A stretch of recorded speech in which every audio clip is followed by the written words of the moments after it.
Here's a quick video to show you how to change the headlight on your Chrysler Voyager.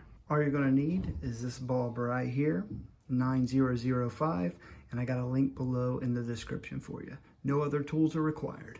All right, once you pop the hood, let me show you the specific area that we're going to be working on. So here's the passenger side, and you're going to see this little dust cap or this lid right here.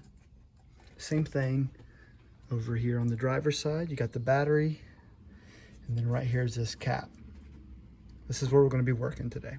All right, so here's the lid. I'm on the passenger side. It's real simple. We're just going to take our hand right here on this little tab that it gives us, and we're just going to twist it going this way.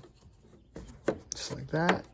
We'll break the seal there, and then we can take this off. All right, now that the cap's inside there, we can get our hands on the bulb, and we're going to rotate it about a quarter of a turn the same direction, this way, and we'll be able to unlock that and pull it out as well.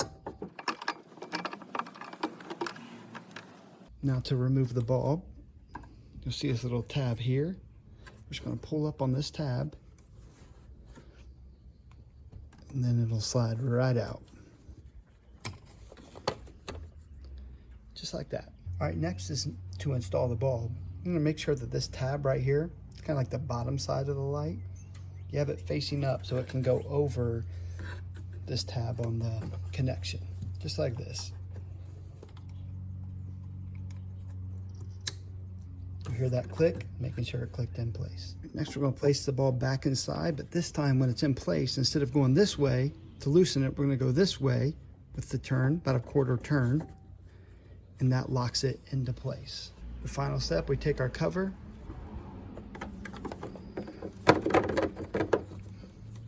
in place, and then again give it a spin this way, just like that, and you're good to go. I hope you found this video helpful. If it was, go ahead and give us a thumbs up.